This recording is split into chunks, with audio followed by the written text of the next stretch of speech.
谁都没有想到，这买卖成交的竟然这么干脆。除了周良运，他对自己的眼光有十足的把握，对自己的定价更有绝对的自信。他坚信，只要看过实物，并且能拿出2000万的藏家，都一定不会错过这个大漏。毕竟一上手就能赚几百万打底，这样的机会可不常有。其他9个竞争者一听1号藏家直接下手，心里虽然有些郁闷，但也都在意料之中。毕竟他们也已经上过手了，知道这铜佛绝对值这个价。而全场唯一一个震惊到无以复加的，便是那位跟着打探消息的摊贩。此时他的表情简直就是日了狗了，眼珠子瞪得那么老大，死死地盯着那尊铜佛，心里重复问自己一个问题：这破逼玩意能值2000万吗？就这个破逼玩意怎么能值2000万？就在他还在震惊中没有回过神来的时候，周良运已经将自己的收款信息发给了来自燕京的1号藏家，而1号藏家也没有任何犹豫，立刻打开自己的手机银行，将2000万直接转入了周良运的账户。随后他对周良运说道：周老板，钱已经给您转过去了，您查收一下。周良运的手机此时也刚好收到短信，短信的内容显示，他在该银行的账户收到现金转账2000万元，付方名叫钱景明。周良运刻意让身边的摊贩看到了这条短信，随后又当着摊贩的面打开了自己的网上银行。此时银行卡的余额显示，他的账户一共有2020万元人民币。随后他又打开了收支明细，让那摊贩真真切切地看到2000万入账的那一条具体明细内容。此时那摊贩已经从震惊中回过神来，他已经完全意识到眼前发生了什么，意识到周良运靠着昨天收来的假铜佛赚了1900多万。他心里嫉妒的要死，怎么都想不明白，就这么个东西怎么能值这么多钱？自己在古玩街辛辛苦苦摆摊这么多年，别说2000万，就连20万都没有攒下来，每年挣的钱去掉吃喝和家庭开支之外，连个4、5万都剩不下。结果人家刚到古玩街开店，一锤子买卖就挣了将近2000万。如此一比较下来，他心里想死的心都有了。也是因为妒火中烧，所以他已经完全将周良运给自己的约法3章抛到脑后。看着那1号藏家，下意识地说道：这位先生，您真花了2000万买这么件东西吗？周良运见他出言拆台，并未说话，而是微微一笑，将手中的铜佛递给了对方，微笑道：钱先生，这尊铜佛是您的了。钱景明点点头，没有理会那摊贩的质问，将铜佛小心接过，又用绸布包裹好，放入包中。其他藏家见人家已经完成了钱货两清，知道这次捡漏已经彻底没戏，于是便纷纷告辞离开。钱景明将铜佛收好之后，便对周良运拱了拱手，说道：周老板，我还要抓紧时间赶回燕京，就先告辞了。以后有什么好东西，可以直接跟我联系，我这人出价最爽快，只要东西对头，价格合适，我立马给钱。周良运微笑道：好的，以后再有好东西，我会第一时间通知您。钱景明点点头，紧接着便要与随行的2人一起离开。摊贩见此，急火攻心，赶紧又追上一步，满脸焦急地说道：钱先生，这东西您不能买啊，这是假货啊。钱景明看着他皱了皱眉，反问：你不是周老板的朋友吗？怎么这个时候还拆起周老板的台了？摊贩连忙道：我可不是他的朋友，我只是来看热闹的。没想到他竟然敢骗你2000万，我哪能眼睁睁看您受这么大的损失？钱景明笑了笑，讥讽道：我玩铜器已经几10年了，东西的真假我还是能看出个大概的，更何况我身边这位专家是全国铜器领域最知名的专家之一，连他老人家也觉得这东西没问题，怎么到你的嘴里就成假货了？摊贩急得直跺脚，哎呀，您怎么不信我呢？这东西怎么可能是真的呢？这东西是他昨天花30万收来的，而且整个金陵古玩街都知道他那30万是让人给骗了，这东西根本就不是明代的，它是假的，假的。钱景明哼笑道：“你说的对，这东西它确实不是明代的，因为它是北宋的。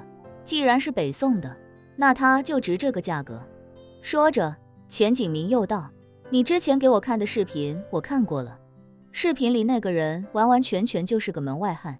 现在看来，不光他是门外汉，你们所有相信那条视频的人都是门外汉，都不配吃古玩这碗饭。”摊贩没想到那东西竟然真是北宋的，眼看对方铁了心要买走，他也顾不得那么多，赶紧说道：“可是他买的东西才花了30万，可他却卖给您2000万，这么黑心的人，全世界也难找啊。”钱景明摇头笑道：“哎呀，人常说恨人有，笑人无，在你身上我算是真的见识到了。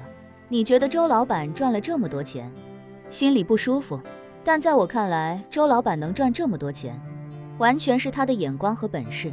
那条视频的内容你也知道，视频里的那个陈经理原本是有机会捡到这个大漏的，可是他眼拙啊，他看不出来啊。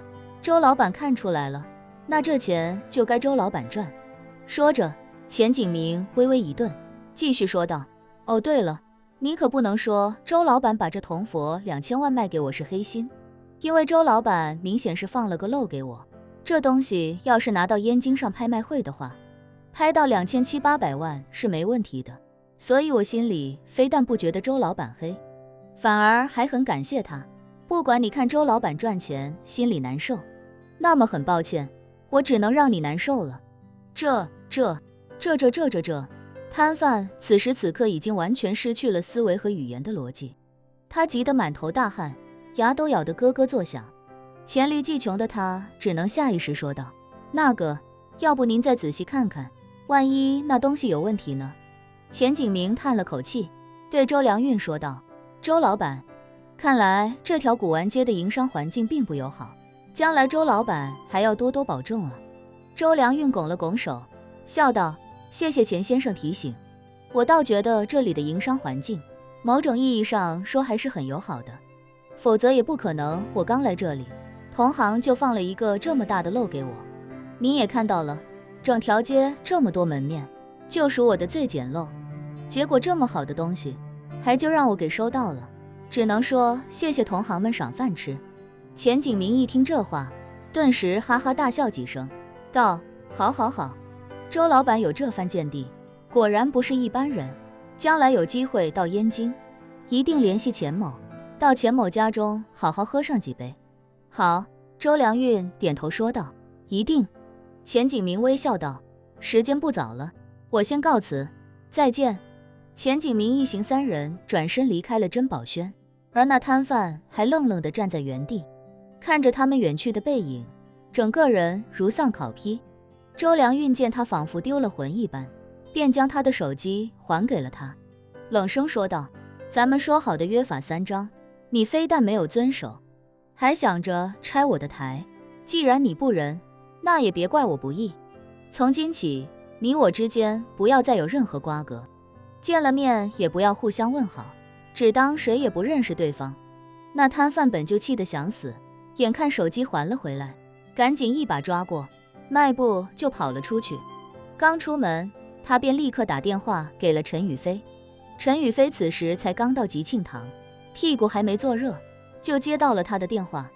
电话一通，他便赶紧追问：“周良运那边怎么样了？你打探到什么消息了吗？”那摊贩心中太过憋闷，哗的一下哭了出来，抽泣着说道：“陈经理，我的陈经理啊！”陈宇飞吓了一跳，连忙道：“你他妈有话不会好好说吗？哭他妈什么呢？搞得好像我死了似的，哭丧呢？”摊贩哭喊着说道：“陈经理，我控制不住，我心里难受啊！”“咋了？”陈宇飞气得把正抽了一半的烟用力地戳进了烟灰缸里，猛戳几下，将其戳灭，不耐烦地催促道：“你他妈最好在下句话就给我直入正题，不然的话就他妈给我滚蛋！”“直入正题。”摊贩抽泣着嘟囔一句，随即哭着说道：“好，我直入正题。您听好了，昨天您没收的那个铜佛，周良运刚刚给卖出去了，卖了整整2000万。陈宇飞身子一软，直接从沙发上滑坐在了地面。他顾不上屁股的疼痛，下意识地高声质问：多少？摊贩也高声吼道：2000万，整整的2000万啊！人家燕京来的大收藏家，一把花2000万就给买走了，就当着我的面赚的账，人家连眼睫毛都他妈没眨一下。我尼玛！陈宇飞两眼一黑，心慌的发毛，哆哆嗦嗦地问：你刚才说的都是真的？姓周的真把那个东西卖了2000万？摊贩哭着说道：骗你我死全家，就是2000万。陈宇飞骂道：那燕京来的王八蛋是疯了吗？就那个逼玩意，他花2000万买回去，要是他发现上当，不得他妈的要周良运的命啊！摊贩脱口道：要个鸡毛的命啊！人家燕京的大藏家不知道有多高兴，人家可说了，那铜佛根本就不是仿明代的，人家是正儿八经的北宋鎏金铜佛，学名叫啥来着？好像叫什么苏频陀尊者，说是什么上了拍卖会，至少能卖2700-800万，周良运卖给他2000万，他是捡漏了。卧槽！陈宇飞顿时一蹦3尺高，跳着脚骂道：你说什么？你说那玩意是北宋的，那岂不是说昨天有人拿着价值2000万的铜佛，要几十万卖给我，我他妈的不仅没要，还把他损了一顿，然后这东西才让周良运买去，赚了2000万。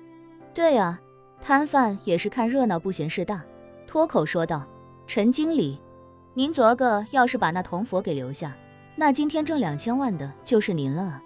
您这是错失了2000万啊，我的陈经理！陈宇飞只觉得胸口仿佛被万吨巨石砸了个稀巴烂，疼得他几乎快要哀嚎出来。一想到错失2000万，他咬着牙齿，目眦欲裂地吼道：2000万啊！我操你个二舅老爷！